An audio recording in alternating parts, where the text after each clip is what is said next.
जानिए क्यों एक बार बंद होने पर किसी वीवीआईपी के लिए भी नहीं खुलता प्लेन का दरवाजा।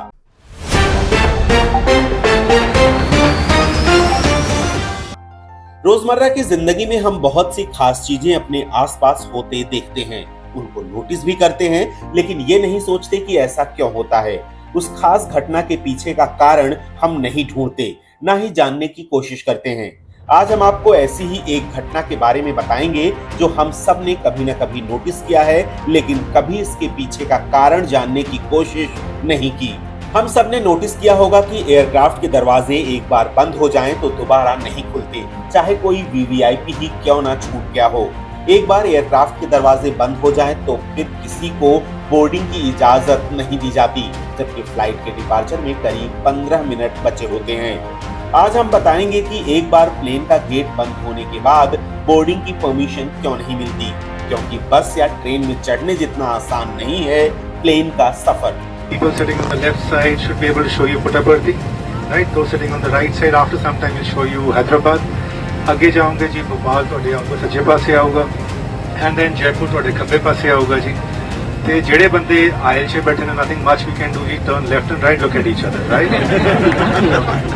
Lesson learned is what? Take an aisle, see a window seat, right? अक्सर हम देखते हैं कि पैसेंजर्स बोर्डिंग गेट पर पहुंचते हैं और उन्हें अंदर जाने की परमिशन नहीं मिलती। कारण बताया जाता है कि एयरक्राफ्ट के दरवाजे बंद हो चुके हैं। पैसेंजर समेत हम सबको लगता है कि प्लेन का गेट खोलकर एक यात्री को भीतर बैठने में कितना वक्त लगेगा, लेकिन जैसा हम सोचते हैं वैसा बिल्कुल नहीं है।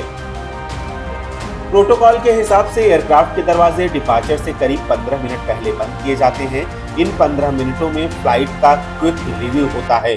ये पूरा प्रोसेस क्या है और ये क्यों जरूरी है, आइए समझते हैं।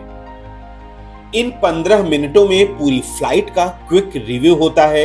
ये पूरा प्रोसेस क्या है और ये क्यों जरूरी है, आइए समझते हैं। जब कैप्टन और को पायलट प्लेन में चढ़ते हैं तो फ्लाइट डिस्पैचर उन्हें विमान पर मौजूद वजन का अंदाजा देता है। फ्यूल, कार्गो और पैसेंजर्स का वजन जोड़ा जाता है। इस वक्त तक पैसेंजर्स का नंबर नहीं बताया जाता। पायलट वजन के डेटा को फ्लाइट मैनेजमेंट कंप्यूटर में फीड करता है। डेटा के आधार पर कंप्यूटर काफी सारे कैलकुलेशन करता है। टेक ऑफ के लिए अलग अलग स्पीड से लेकर अप्रोच तक के सुझाव सामने रखता है, यानी इतने वजन के साथ टेक ऑफ, लैंडिंग और हवा में क्या स्पीड होगी ये भी बताता है।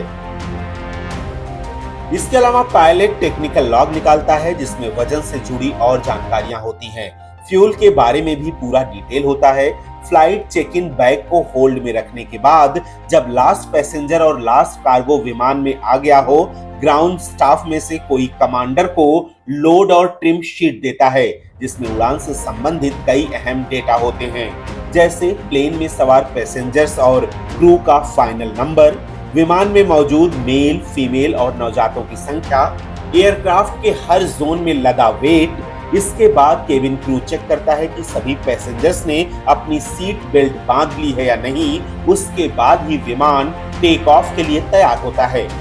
इस पूरी सेफ्टी प्रक्रिया के लिए 15 मिनट पहले एयरक्राफ्ट का गेट बंद हो जाता है, जो किसी वीवीआईपी के लिए भी नहीं खुलता।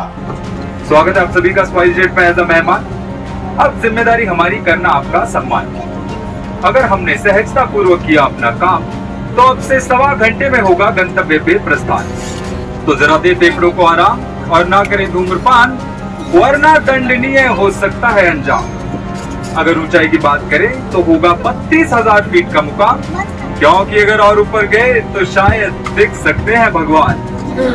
आज 850 किलोमीटर प्रति घंटे की गति से उड़ेगा ये विमान और सर्दी बहुत होगी बाहर, 0 से 47 डिग्री कम होगा तापमान। उड़ान से पहले टेक ऑफ, लैंडिंग और हवा में क्या स्पीड होगी, इसको भी फिक्स किया जाता है। क्या आपको इसके बारे में पता था? सुरक्षा के लिहाज से आप इसे कैसे देखते हैं?